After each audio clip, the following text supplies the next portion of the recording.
अब साक्षी मेरे को ना एक चीज समझाओ, देखो अरेंज मैरिज होती है, लड़का लड़की मिलते हैं, 3-4 मीटिंग्स होती हैं एट मैक्स, 6 महीने की कोर्टशिप एंड शादी हो जाती है, ठीक है। चलो माना बहुत कम टाइम मिला लड़का लड़की को, उस शादी के 1-2 साल बाद वो एक दूसरे के साथ नहीं रह पा रहे हैं, डिवोर्स की बात कर रहे हैं, दैट इज वन थिंग, समझ में आता है फिर भी कि ठीक है दिस सिनेरियो कैन अकर।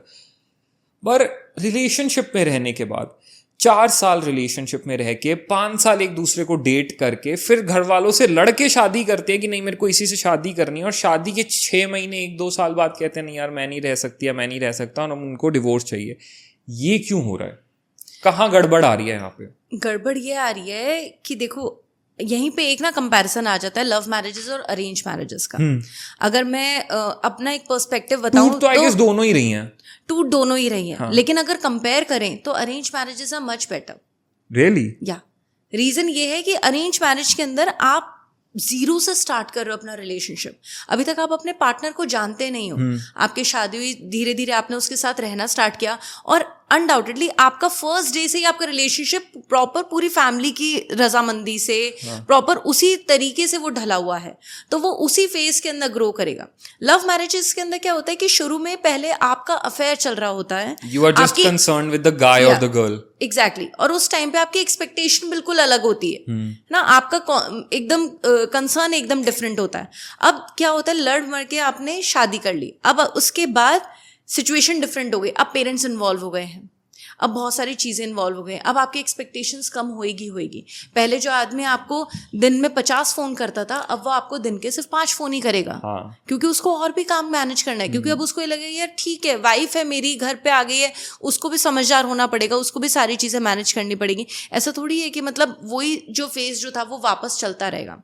तो लव मैरिज के अंदर आप पहले यहाँ से जीरो से स्टार्ट नहीं करते हो, आप ऑलरेडी एक लेवल पे अटेन करके स्टार्ट करते हो। एक तो ये इशू है, दूसरा इशू ये है कि ऑलरेडी आपने अपने उस पार्टनर को अपने अफेयर के अंदर ऑलरेडी जान चुके हो बहुत अच्छे से, आपको उसकी आदतें पता है, सबको जान चुके, लेकिन उसके बाद जब आपकी शादी हो जाती है तो व्हाट्स न्यू, एक्सप्लोर करने के लिए बहुत कुछ खास बचता नहीं है, ऑलरेडी एवरीथिंग इज डन, सो वो एक नो स्पार्क। या अब ऐसे केस के अंदर बेसिकली लव मैरिजेस से वो ही सक्सेसफुल होती हैं जहां पे आप दोनों ही बहुत ज्यादा समझदार हो, और आप दोनों ही एडजस्ट करने के लिए, चीजों के अंदर कॉम्प्रोमाइज करने के और चीजों को समझ के अडेप्ट करने के लिए आप बिल्कुल तरीके से मेंटली आप प्रिपेयर्ड हो कि हाँ भाई जैसे भी है हम दोनों मिलके इसको निभा लेंगे, और बड़ी ही मैच्योरली आप अपने रिलेशनशिप को आगे लेके जाते हो, सारी की सारी चीज़ों को समझते हुए, सारी की सारी चीज़ों को ध्यान रखते हुए। तो इस तरह से आपका जो रिलेशनशिप है वो चल जाएगा फिर।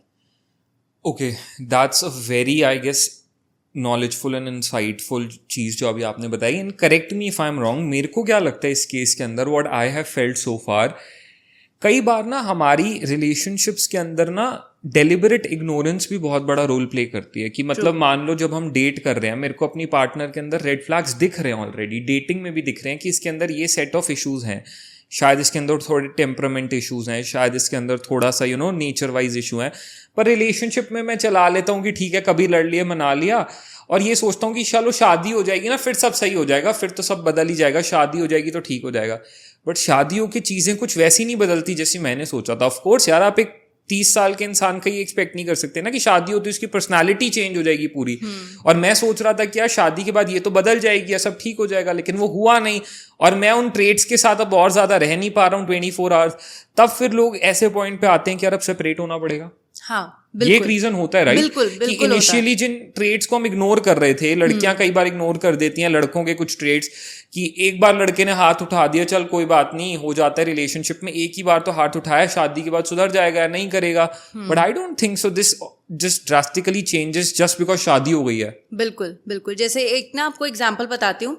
मेजरली आपने ये देखा होगा उन पार्टनर्स के अंदर जिसमें से एक पार्टनर को एडिक्शन होता है ना? हाँ, ये चीज होती है। हाँ, जिसको स्मोकिंग करने की लत है, या अल्कोहल की है, या फिर ड्रग्स लेने की लत है। अब क्या वो दोनों रिलेशनशिप में है, अफेयर के अंदर है, मेरे को मेरे पार्टनर ने बोला कि यार मैं सपोज स्मोक करता हूँ, ड्रग्स करता हूँ, है ना। अब इन केस ठीक है, मुझे उससे बहुत ज़्यादा प्यार है, मैंने कहा तुम छोड़ दोगे ना? हाँ मैं कोशिश कर रहा हूँ, मैं छोड़ दूंगा। तुम छोड़ दोगे ना? हाँ मैं छोड़ दूंगा। इस तरह से रिलेशनशिप चलता रहा। अब आई बात शादी की। अब मैंने कहा कि भाई अब तो हमें शादी करनी ही है, और भाई तुमने कहा था तुम जब बस एक बार शादी हो जाएगी ना मैं साक्षी पक्का छोड़ दूंगा। ठीक है भाई, अब शादी भी हो गई। अब उसके अंदर अब हो रहे रोज के कलेश। भाई तूने बोला तो छोड़ दे, मैं तो नहीं छोड़ रहा, मुझसे नहीं छोड़ रही। चलो ठीक है, ले दे के जैसे भी तैसे करके भी उसने बोला कि हाँ भाई I will quit the smoking part, मैं छोड़ दूंगा। ठीक है, बट अब क्या हो रहा है सिचुएशन, अब उसने मुझसे छुप के पीना स्टार्ट कर दिया। कि साक्षी को पसंद नहीं है तो मैं पीऊंगा तो सही, लेकिन उसके सामने नहीं पीऊंगा। मैं बाहर पी के आ जाऊंगा, मैं दोस्तों के साथ पी लूंगा, उसके साथ नहीं पीऊंगा। पर बीवी है, पता चल ही जाएगा, कितना छुपाओगे? एग्जैक्टली, कितना छुपा लोगे आप? उसके बाद जब मेरे से मिलेगा, मैं तुमने स्मोक करी है, तो वो बोलेगा कि ना नहीं। फिर आप कहोगे अब तुम मुझसे झूठ भी बोलते हो।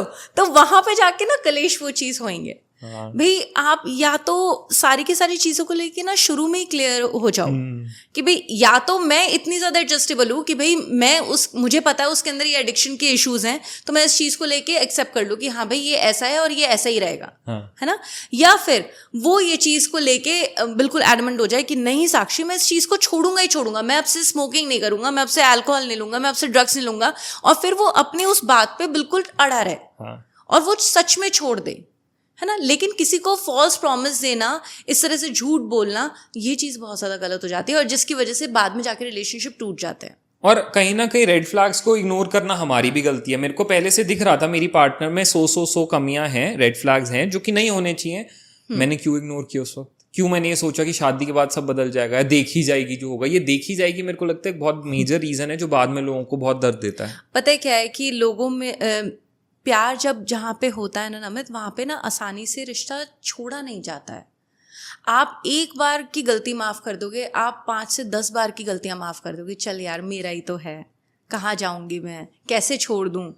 लेकिन उसके बाद जब उसकी आदत ही बन जाए, फिर वो लोगों को आदत ना शादी के बाद दिखती है, क्योंकि पहले तो you are meeting what once और twice a week when you are dating, but शादी के बाद तो आप एक घर में एक छत के नीचे रह रहे हो।